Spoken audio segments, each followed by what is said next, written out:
Forgot where my camera was for a second. Hello.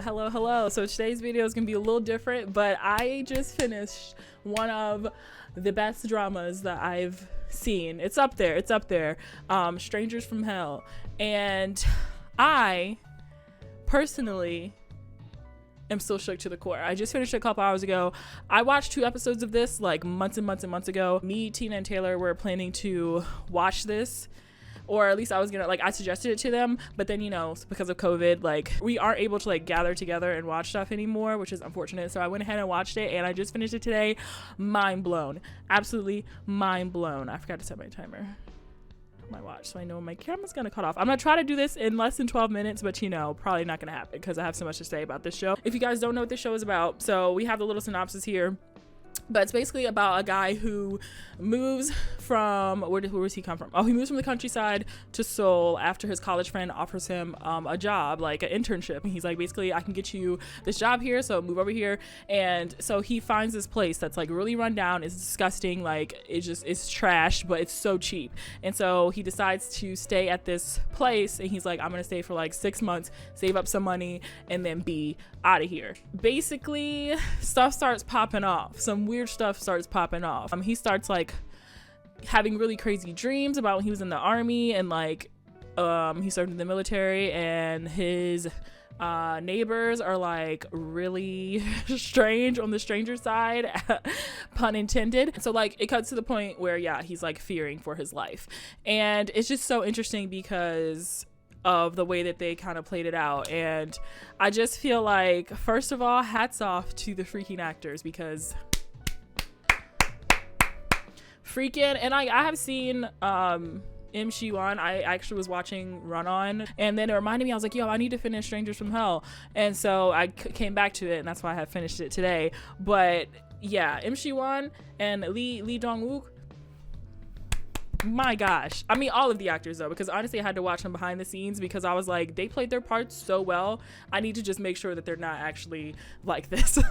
Like, they played their parts so well. Mind blowing. If you didn't know though, because I'm sure I put it in the title of this, but there's gonna be spoilers in this, so if you haven't seen it, this is your point to stop this video and go watch the first episode. But a warning, it is very dark, and I don't know about you, but I like dark stuff. I don't know if I'm a little bit demented, but I really like dark stuff, and so this is right up my alley. I mean, to the point where like it's disturbing, but also because of the fact that like this stuff definitely happens, maybe not in this exact way, but like this stuff definitely happens. So it's like there's no superpowers, there's no, you know, spells, there's no mystical stuff going on. It's just all about humans and how humans can be. And I think I just really love that, like the psychological part of it. Click off of this video if you don't want any spoilers, because from here on out it's gonna be some spoilers. But I wanted to talk about freaking Lee Dong-wook's character, Seo Moonjo, Moonjo. Freaking the way that, like, okay, yes, like visually this man is gorgeous, right? Like, this man is gorgeous, but like the way that he was really trying to manipulate 𝘊𝘶𝘀𝘀's character, but he also manipulated me as the viewer, because like a part of me, like, I didn't want him to die at the end. Like, a part of me was like, wanted him to get some sort of redemption. A part of me wanted 𝘊𝘶𝘀𝘀�'s character to save him. And like, it was so weird. Like, obviously I don't agree with killing, obviously I don't agree with murder, but it's like I wanted them to like be a thing. Like, I wanted them to team up, and it was so weird how that came to be. But oh my gosh, he played his character so well. Lee Dong-wook, oh my goodness, he really did the dang thing. And I mean, they all did. They really all did. So many of the shots were like creepy and disturbing, and I just really love the way that it was directed, because so director, okay, Lee Chang-hee, you did that. You really did that. The script was phenomenal. Truly, I feel like everything flowed. Every episode left me wanting more. The only thing that I didn't love, the only thing that I really had a problem with, which I don't know if it's just me, but the love interest, 𝘊𝘶𝘀𝘀's girlfriend, or I need to stop saying his actual name. So the character that he played, Yoon Jong-woo, his girlfriend. She, to me, was just not a good girlfriend, in my opinion. Like, you have someone come to you and it's like, hey, I'm freaking out about the residents that I live with, and she's like, oh, the residents, it's about this again, like, oh my god. And I'm like, just because you feel in some type of way that your coworkers are buttholes, like, yeah, okay, but you're supposed to be there for him. Like, you're his significant other, yet you're blowing him off. Like, no wonder you're making him feel crazy. Like, that really bothered me. I'm like, you should be there for him, listen to him. Like, you didn't even give him a chance to explain his side of stuff. You're just gonna blow him off, act like he's crazy, that he's just, oh my gosh, like, you're blown out of proportion. Like, that really pissed me off. But once again, that shows how, like, I was so invested into the story,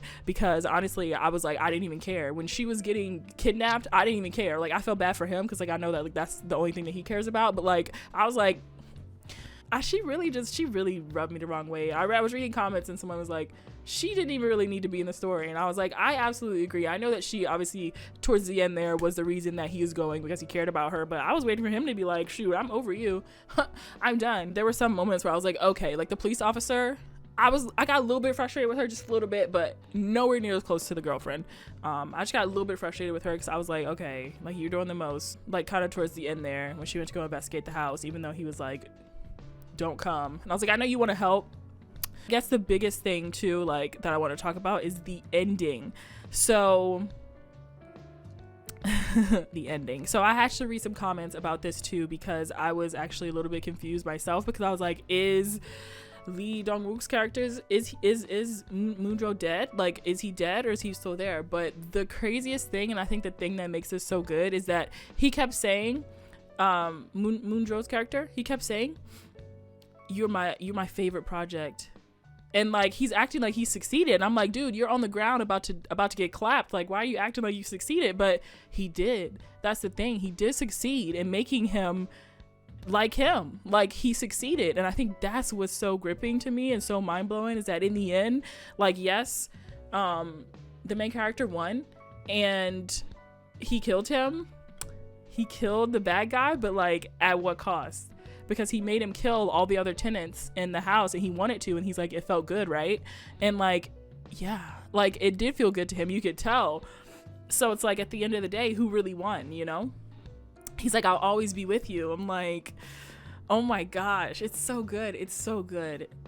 Oh, and also a little sprinkle of seasoning on the top for me was the OST, because the freaking song of that the Rose did,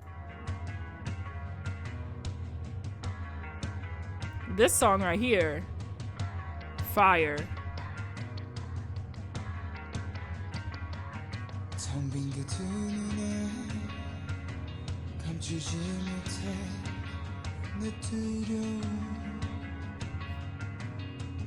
Oh, it's so good. It's so good. So yeah, I think that was just sprinkle on top for me, because like, at the end of most of the episodes, like, you know, they would play this song, and I just freaking love this song, and I love Sammy's voice, and I think it fits so well, like the way he's singing, the kind of way he's singing and the eeriness of his voice. Absolutely love it. I just had to get on here and talk about this. I don't even know, this is just basically me just being like, I love this drama. It's going in like my favorite dramas of all time. I need more dark dramas like this. Save me. I need more dark dramas. I started Flower of Evil for Patreon, so I'm recording my reaction for it.